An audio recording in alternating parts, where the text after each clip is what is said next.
Hello student, कैसे हैं आप। नेक्सस एजुकेशन पर में आपका स्वागत है। हम हाजिर एक नई वीडियो के साथ। आज हम बात करेंगे एमपीएससी 001 भारत और विश्व इग्नू यूनिवर्सिटी। टॉपिक है भारत की गुटनिरपेक्षता की नीति पर निबंध लिखिए। तो बच्चों, आज हम इस टॉपिक में हम गुटनिरपेक्षता की नीति के बारे में जानेंगे। गुटनिरपेक्षता की नीति होती क्या है, इससे पहले हम इसकी पृष्ठभूमि के बारे में कुछ चर्चा करते हैं कि जैसा कि आपको पता था, द्वितीय विश्व युद्ध की समाप्ति के बाद पूरे विश्व में दो विचारधाराओं का उदय हुआ। अमेरिकी विचारधारा यानी पूंजीवादी शासन और साम्यवादी, और इन दोनों ही विचारधारा में शीत युद्ध तेजी से बढ़ रहा था। इन्हीं दौरान भारत और अन्य एशिया और अफ्रीका के देश आज़ाद हुए थे। शीत युद्ध में दोनों ही गुट विभिन्न देशों को अपने गुट में शामिल करने के लिए प्रेरित कर रहे थे। तो भारत के सामने एक बहुत बड़ी चुनौती आ गई एशिया और अफ्रीका के देशों के सामने कि अमेरिका चाहता था कि भारत और अन्य विकासशील देश अमेरिका के गुट में जाए, जबकि साम्यवादी सोवियत संघ चाहता था कि भारत व अन्य जो विकासशील देश हैं वो साम्यवादी गुटों में जाए। लेकिन भारत दोनों ही गुटों से एक समान दूरी बनाना चाहता था। इसलिए भारत ने दोनों ही सैनिक गुटों से दूरी बनाए रखने के लिए एक गुटनिरपेक्षता की नीति का आह्वान किया और गुटनिरपेक्षता की नीति को इन्होंने स्वीकार किया। गुटनिरपेक्षता की नीति द्वितीय विश्व युद्ध के बाद सन 1956 में भारत के प्रधानमंत्री जवाहरलाल नेहरू, यूगोस्लाविया के राष्ट्रपति मार्शल टिटो और मिस्र के राष्ट्रपति कर्नल नासिर के सहयोग से एक सफल बैठक हुई। यानी गुटनिरपेक्षता की नीति के लिए पहले भारत, यूगोस्लाविया और मिस्र के प्रमुखों की 1956 में एक बैठक हुई थी और इस बैठक में एक मंच तैयार करने का निर्णय लिया और वो मंच आगे चलकर 1961 में इस मंच के निर्माण के लिए पहला शिखर सम्मेलन जो था यूगोस्लाविया की राजधानी बेलग्रेड में संपन्न हुआ। इस सम्मेलन में 3 देशों ने गुटनिरपेक्षता की नींव रखी और 2 देश यानी इंडोनेशिया के सुकर्णो और घाना के वामेन नक्रुमा ने इसका जोरदार समर्थन करा। और इस सम्मेलन में कुल 25 देशों ने भाग लिया और वर्तमान में 116 सदस्य देश गुटनिरपेक्षता की नीति के सदस्य हैं। इस तरह से गुटनिरपेक्षता की नीति बनी और विश्व में तीसरा मंच बनकर तैयार हुआ। पहला पूंजीवादी गुट, दूसरा साम्यवादी गुट और तीसरा गुटनिरपेक्षता का गुट। और गुटनिरपेक्षता की नीति का जो शाब्दिक अर्थ लगाया जाता है, गुटनिरपेक्षता की नीति द्वितीय विश्व युद्ध के पश्चात अस्तित्व में आई, जब कोई देश किसी भी सैनिक गुट में ना शामिल नहीं होता बल्कि उन दोनों सैनिक गुटों से एक समान दूरी बनाए रखता है, तो इससे ही गुटनिरपेक्षता की नीति कहते हैं। गुटनिरपेक्षता की नीति भारत ने इसलिए अपनाई क्योंकि भारत गुटनिरपेक्षता की नीति के माध्यम से अपने आप को स्वतंत्र बनाना चाहता था और भविष्य में दोनों ही गुटों से वो लाभ प्राप्त करना चाहता। इसलिए वो अगर एक गुट में चला जाता तो भारत को एक गुट से लाभ मिलता और दूसरे गुट से उसे दुश्मनी करनी पड़ती, और भविष्य में भारत दोनों ही गुटों से लाभ प्राप्त करना चाहता था और भारत किसी गुट में जाकर हथियारों की होड़ और अपनी हथियारों की होड़ में नहीं फंसना चाहता था और अपनी स्वतंत्र विदेश नीति बनाना चाहता था। इसलिए भारत ने गुटनिरपेक्षता की नीति को अपनाया। अब बात करते हैं गुटनिरपेक्षता की नीति के सिद्धांत व उद्देश्य। पहला है सैनिक गुटों से अलग रहना। गुटनिरपेक्षता की नीति का पहला उद्देश्य था सैनिक गुटों से दूर रहना। यानी जो विश्व 2 सैनिक गुटों में बंट गया था, पूंजीवादी गुट और साम्यवादी गुट, इन दोनों गुटों से दूर रहना गुटनिरपेक्षता नीति का प्रमुख उद्देश्य था। दूसरा, स्वतंत्र विदेश नीति बनाना। भारत ने अपनी स्वतंत्र विदेश नीति को कायम रखने के लिए गुटनिरपेक्षता की नीति को बनाया, क्योंकि इसे मालूम था कि अगर मैं किसी गुट में चला जाऊंगा तो मेरी स्वतंत्र विदेश नीति बनाने में अड़चन आएगी। यानी मुझे जिस गुट में जाना होता उस गुट के सिद्धांतों के अनुरूप अपनी विदेश नीति का संचालन करना था। इसलिए भारत गुटनिरपेक्षता की नीति के माध्यम से स्वतंत्र विदेश नीति बनाना चाहता था और भारत ही नहीं बल्कि अन्य विकासशील देश भी गुटनिरपेक्षता की नीति के अंदर रहकर अपनी स्वतंत्र विदेश नीति बना सके। तीसरा है निशस्त्रीकरण को बढ़ावा। गुटनिरपेक्ष आंदोलन में निशस्त्रीकरण को बढ़ावा दिया गया। नए स्वतंत्र राष्ट्र गुटों से बचना चाहते थे, इसलिए उन्होंने निशस्त्रीकरण का समर्थन किया तथा परमाणु हथियारों का विरोध किया गया तथा कहा गया कि परमाणु शक्ति का प्रयोग सामाजिक आर्थिक विकास के लिए किया जाना चाहिए।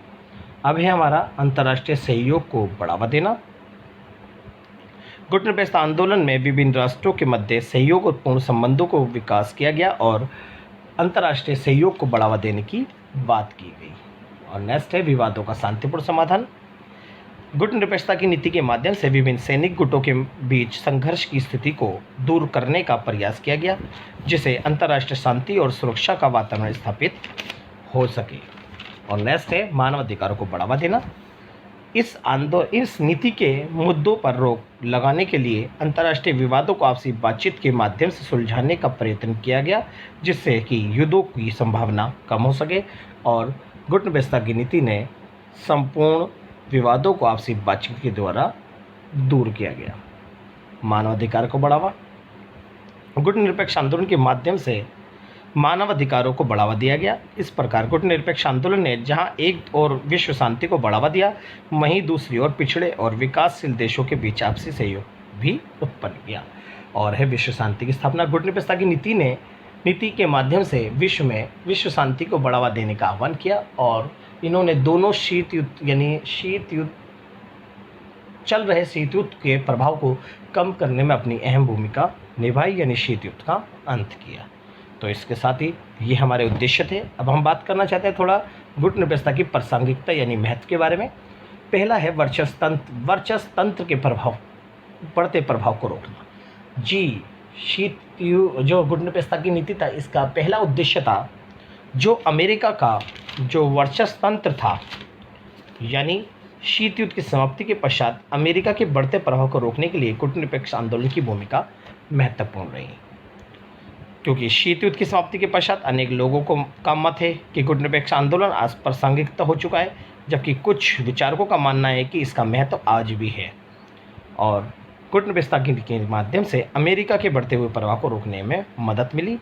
दूसरा है विकासशील देशों के बीच आपसी सहयोग को बढ़ावा देना। जी, गुटनिरपेक्षता की नीति का दूसरा महत्व ये भी है कि विश्व के पिछड़े और विकासशील देशों के बीच आपसी सहयोग को बढ़ाने के लिए गुटनिरपेक्षता की नीति महत्वपूर्ण है। फिर है विश्व में असंतुलन को दूर करना। जी, गुटनिरपेक्षता की नीति की तीसरी प्रासंगिकता है विश्व में असंतुलन को दूर करना।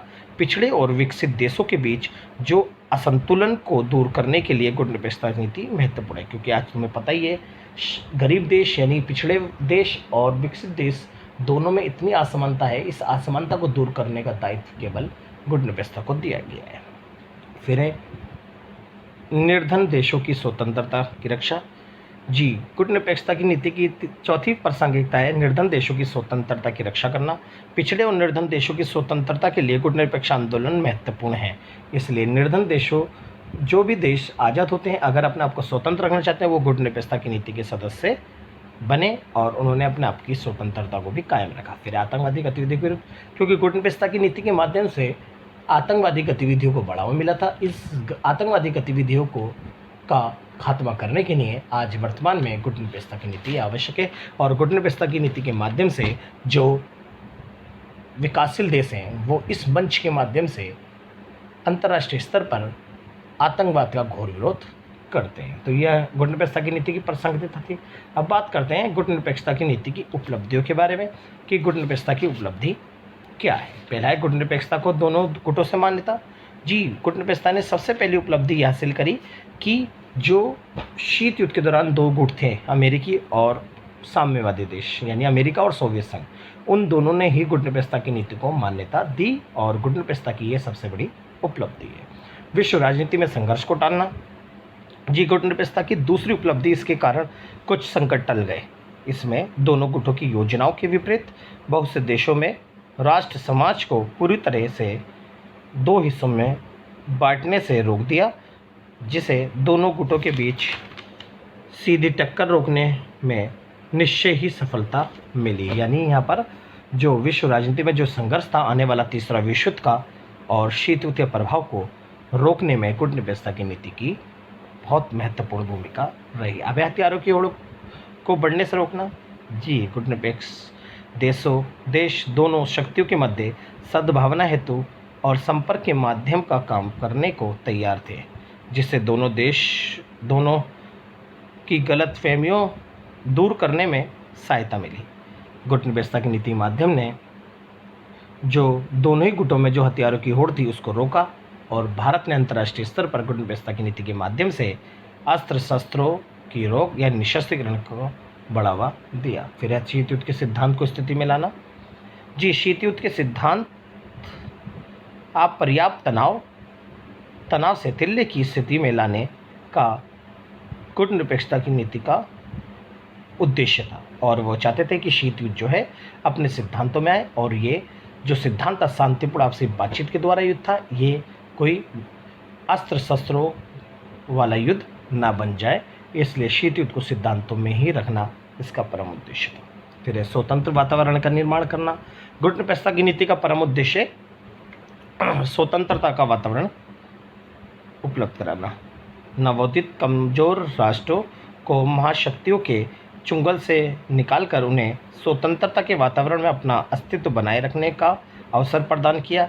गुटनिरपेक्षता ने राष्ट्रों में उन्हें दूर करने का अथक कथक प्रयास किए, और इससे वर्तमान विश्व समाज कहीं अधिक खुला समाज बन गया, और बहुत सारे जो विकासशील देश थे उन्होंने अपनी स्वतंत्रता को इस गुटनिरपेक्षता की नीति के माध्यम से बरकरार रखा।